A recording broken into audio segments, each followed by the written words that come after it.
What's up, guys? We're back here shooting on the 69 Chevy Cummins project.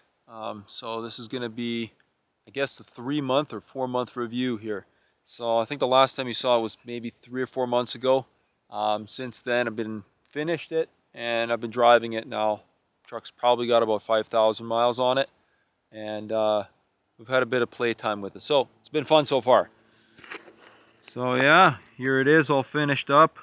We managed to get nice square body bumper on there. It doesn't really fit. I'm still looking for one for this truck, but that's okay, whatever.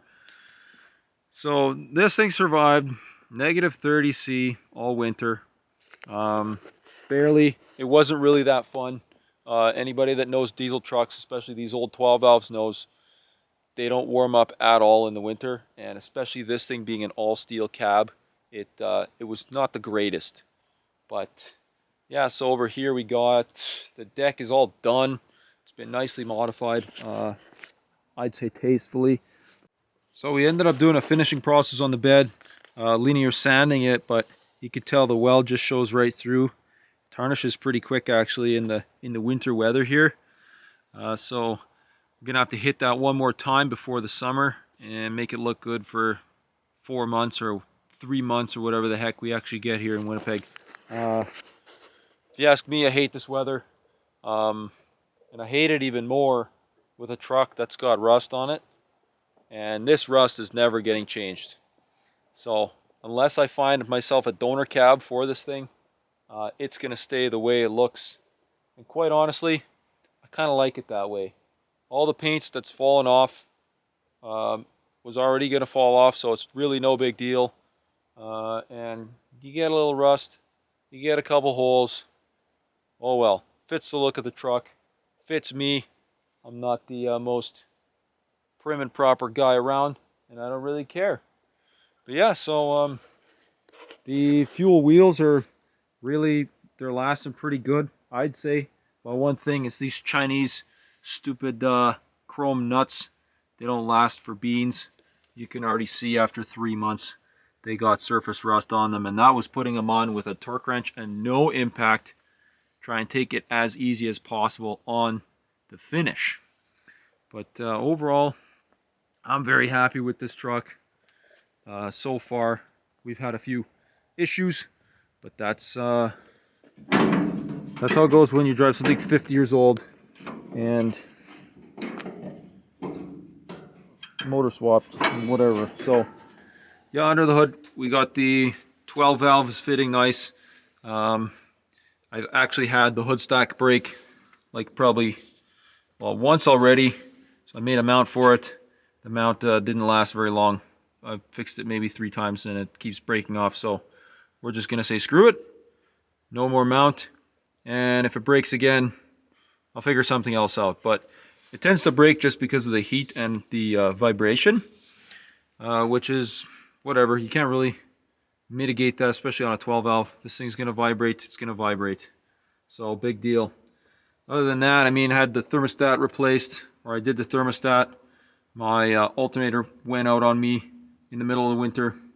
So try running lights and a blower for more than a day without the batteries dying. That was a struggle, but whatever, it's all fixed. This was kind of farmer fixed, so I got to go in there and actually properly fix it still. But big deal. Other than that, nothing has had a problem with the electrical. Obviously, we redid that all. It's all brand new wiring, new battery cables, well, relatively new battery cables. And so there's really nothing to go wrong there. But the only thing I've had an issue with on this truck so far, the biggest problem, has been the stupid Dodge transmission.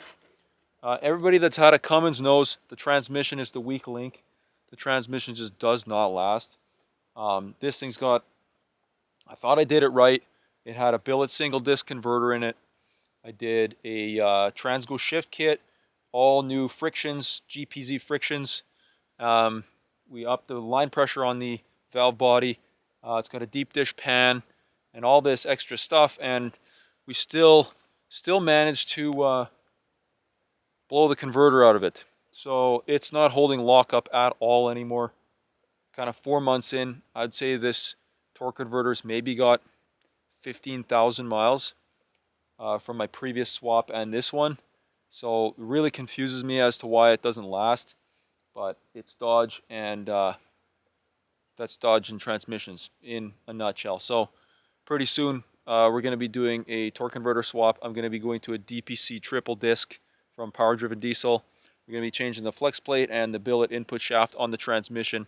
Kind of get rid of anything that could be a problem with the transmission in the near future. I'm going to open it up, probably freshen it up, see if anything's worn or needs replacing.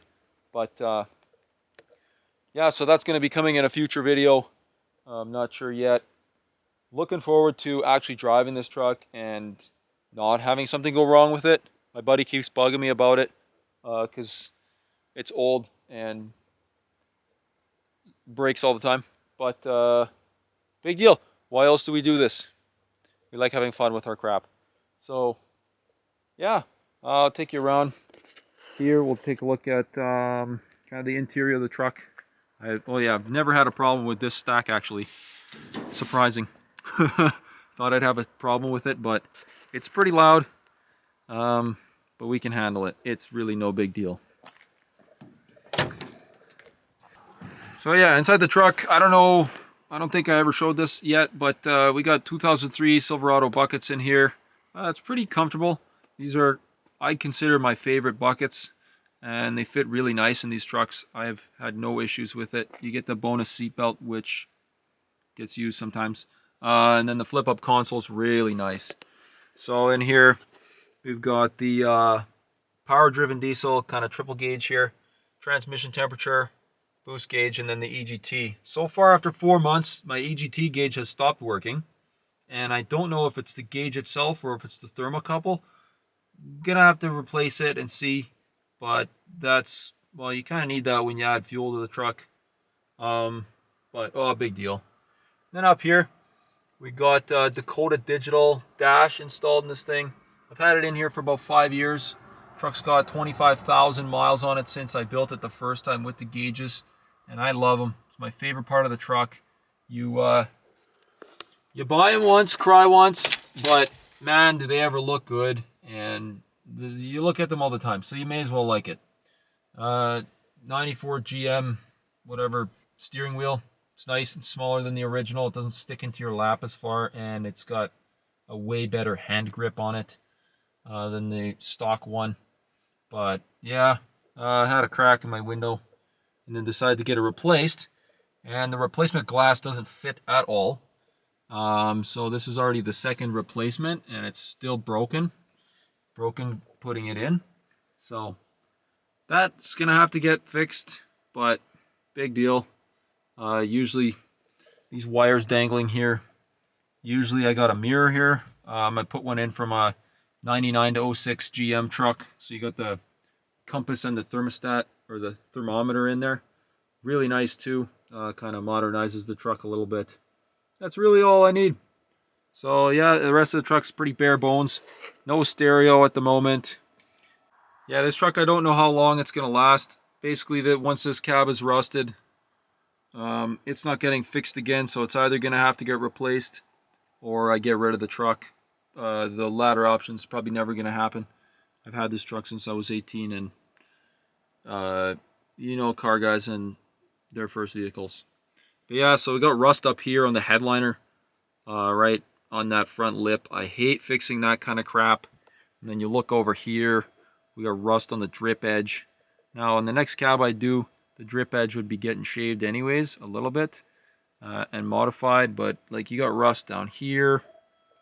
The rockers and cab corners and everything has been done once before. I did that, well, probably 4 years ago, but you got stuff like this. The door looks like this.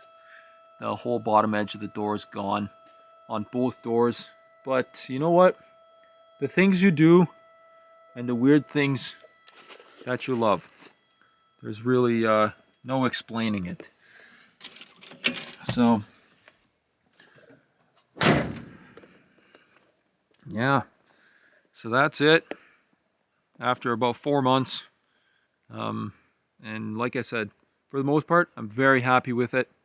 We've only had minor problems up until the transmission decided to, or the torque converter decided to leave the building, but it's still holding on barely. I got the power cranked way down on the AFC Live, so it still blows the clutch. You can feel it shuddering inside when you hit the gas real hard, and it doesn't hold for really anything. But yeah, big deal. And this truck's not even making that much power. We got maybe 100 horse injectors, an AFC Live, new delivery valves, and a 3K governor spring kit, and that's really about it on the engine. I cranked the timing up 4 degrees from stock, so it's running 18 and a half, I believe, maybe 19 degrees timing, which really isn't that aggressive on a 12 valve. I was really thinking about bumping it up a bit, maybe putting some bigger injectors, but that's in a later video. Yeah, so this is kind of it.